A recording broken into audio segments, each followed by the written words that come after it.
আপনারা দেখছেন YouTube news channel metro live 24। সতর্ক থাকে, সতর্ক রাখে। নিট প্রশ্নপত্র ফাঁস ইস্যুতে কেন্দ্রীয় শিক্ষামন্ত্রী ধর্মেন্দ্র প্রধানের ইস্তফার দাবিতে যন্তর মন্তরে অবস্থানরত ককরোচ জনতা পার্টির প্রোটেস্টকে কেন্দ্র করে তৈরি হওয়া অচলাবস্থা কাটাতে এবং সঠিক সমাধানের পথ খুঁজতে ককরোচ জনতা পার্টির প্রতিনিধিদের সঙ্গে বারবার আলোচনায় বসতে চেয়েছিল কেন্দ্র। আলোচনা চাইছিল সিজেপিও, কিন্তু কিছুতেই হয়ে উঠছিল না। পরপর 4 বার চেষ্টায় শুক্রবার সেই দ্বিপাক্ষিক বৈঠক সম্পন্ন হলো। ককরোচদের দাবি মতো আজ সকালে দ্বিতীয় পর্বের এই বৈঠক বসল নিউট্রাল প্লেস কনস্টিটিউশন হলে। কি হলো সেই বৈঠকে, কি বলছে দুই পক্ষ? See, the meeting took place in a cordial atmosphere. We told them about our 3 main demands. The most non-negotiable demand is Dharmendra Pradhan's resignation or him being fired from the cabinet. Number 2 is the 1 crore compensation for the families of the dead NEET victims. And number 3 is that the FIRs that have been filed, 11 as per our last count, those FIRs have to be withdrawn, and a sovereign guarantee has to come from the government that they won't proceed against any peaceful protesters or organizers in the future. That sovereign guarantee has to come. At the same time, we also told them about the further talks that we want to have with them on the 5-point policy demand charter that we had launched many days ago. That is to change holistically and foundationally the education system and to address the paper leaks. Along with this, we also told the government about the many instances of detention of young people in Delhi who were either on their way to Jantar Mantar or were going away from Jantar Mantar with food and other things. These young people have been detained and they have continuing to detain them since yesterday. The government told us, both ministers Nadda and Jitendra Singh ji, they told us that nothing of this sort is happening. However, there are instances, and for that they said that they are sure that nothing like this will happen from now on. So going back to our main demands, point number 2 and point number 3, the compensation and the FIR withdrawal and sovereign guarantee, the government is in principle okay with it and they are positive about this. आज हम आंदोलनकारी लोगों के विषयों पर चर्चा करने के लिए यहाँ आए थे। लगभग 2 घंटे बातचीत चली। सरकार की ओर से मैं और मेरे साथ भारत सरकार के मंत्री जितेंद्र सिंह जी बातचीत में शामिल हुए। उनकी बातें हमने सुनी। बातें सौहार्दपूर्ण वातावरण में हुई और कई दृष्टि से उन सारी बातों पर हर तरीके से चर्चा हुई। उनकी मुख्यतः 3 डिमांड थी और 5 सुधार के दृष्टि से परीक्षा में सुझाव हुए। हमने उनको कहा है कि हम कल आपके साथ दोपहर बाद मिलेंगे और फिर हम आपसे অর্থাৎ ককরোচদের মুখ্য যে দাবি, কেন্দ্রীয় শিক্ষামন্ত্রী ধর্মেন্দ্র প্রধানের ইস্তফার দাবিতে এখনো কোনো সিদ্ধান্ত হয়নি। আগামীকাল দুপুর পর্যন্ত সময় চাওয়া হয়েছে কেন্দ্রের তরফে। এই মর্মে আবারও দ্বিপাক্ষিক বৈঠক হতে পারে। কিন্তু গতকাল কেন্দ্রীয় আশ্বাসে বিজ্ঞানী, শিক্ষাবিদ এবং বিশিষ্ট সমাজসেবী সোনাম ওয়াংচুক 26 দিনের অনশন প্রত্যাহার করলেও তার যে কোনো প্রভাব ককরোচদের ওপর পড়েনি তা পরিষ্কার। কেন্দ্রীয় শিক্ষামন্ত্রীর পদত্যাগ দাবি করেই যন্তর মন্তরের আমরণ অনশন শুরু করেছিলেন সোনাম ওয়াংচুক।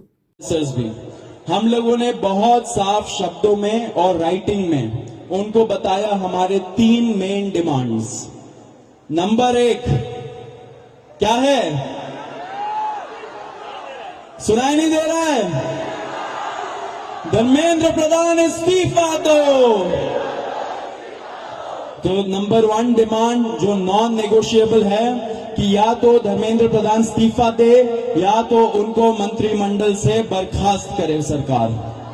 এদিকে ককরোচরা নিজেদের ইগো খানিকটা দমিয়ে কেন্দ্রের সঙ্গে আলোচনায় বসলেও আরেক পক্ষ যারা ককরোচ জনতা পার্টির প্রোটেস্টকে সমর্থনের নামে একজোট হয়ে ময়দানে নেমে পড়েছে, কংগ্রেসের নেতৃত্বাধীন ইন্ডি জোটের সেই কেন্দ্র বিরোধী রাজনৈতিক দলগুলো এখনও তাদের অনৈতিক ইগোতে অনড়।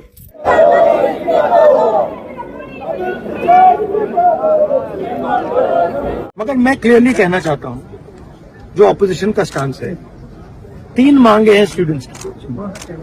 पहली मांग, corrupt education minister has to go. Second, जिन लोगों ने स्टूडेंट्स पे आक्रमण किया, मारा, उन पर एक्शन, अकाउंटेबिलिटी। और third, that prime minister should apologize to the students. These are the 3 conditions. We are not going to have any conversation, any discussion before Mr. Pradhan is sacked. That's it. প্রশ্ন উঠতেই পারে যে কেন্দ্রীয় শিক্ষামন্ত্রী ধর্মেন্দ্র প্রধানের ইস্তফাই কি সমস্যা সমাধানের একমাত্র পথ? তাহলেই কি প্রশ্নপত্র ফাঁসের মতো একটা সামাজিক দুর্নীতির অবসান হয়ে যাবে? তার জন্য তো প্রয়োজন করা আইন, আর তাই নিয়েই তো আলোচনার প্রয়োজন। আচ্ছা, এই সহজ বিষয়টা কি এতটাই দুর্বোধ্য? আসলে রাজনৈতিক স্বার্থসিদ্ধির উদ্দেশ্যে একজোট হওয়ার সুযোগ সন্ধানী কেন্দ্রবিরোধী রাজনৈতিক দলগুলোর উদ্দেশ্য একটাই, এই সুযোগে ককরোচদের আন্দোলনের হাত ধরে নরেন্দ্র মোদীকে টার্গেট নিয়ে চেটেপুটে রসাস্বাদন করা এবং রাজনৈতিক জমি পুনরুদ্ধারে ঝাঁপিয়ে পড়া। खत्म कर दिया है और सरकार भी अब कठोर कानून लाने की बात कह रही है। प्रधानमंत्री ने खुद ये इनिशिएटिव लिया है। आप क्या रिएक्शन है और क्या विपक्ष की रणनीति रहेगी? जो ये छात्रों का आंदोलन है, बहुत ही ऑर्गेनिक आंदोलन था। हर जगह से बच्चे आए थे दिल्ली में अपनी बात को रखने के लिए, और जहां उन पे लाठियां भजाई गई, जहां पे जो हिंसा हुई है, कहीं ना कहीं इसके लिए पूरी तरह से केंद्र सरकार की पुलिस और होम मिनिस्ट्री जिम्मेदार है। और धर्मेंद्र प्रधान का तो इस्तीफा चाहिए, इसी के साथ हम होम मिनिस्टर का भी इस्तीफा चाहिए, क्योंकि कहीं ना कहीं पुलिस होम मिनिस्टर के अंडर में आती है और सभी भाजपा के सांसद है, तो इन सब के हाथ कहीं ना कहीं उन छात्रों के खून से आज हमें रंगे हुए दिखाई दे रहे हैं। सरकार एक कठोर कानून लाने की बात कह रही है, क्या उसमें विपक्ष चर्चा में भाग लेगा? 2024 में भी आपका ये पेपर लीक हुआ था नीट का, तो सरकार का मतलब उस टाइम कानून क्यों नहीं लेकर आई? आखिरकार सवाल इस बात का है। आज 2-2 साल निकल जाते हैं, सरकार नए पे नए कानून लेकर आ रही है, तो नए कानूनों का फायदा ही क्या जब वो धरातल पर नहीं उतर पा रहे, जब हमारे पास कोई क्लैरिटी नहीं है, कोई विजन नहीं है, तो इन कानूनों को लाके क्या फायदा है? কিন্তু কেন বলুন তো? সংসদের আলোচনায় বসতেই চাইছে না কংগ্রেসের নেতৃত্বাধীন ইন্ডি জোটে থাকা দলগুলো।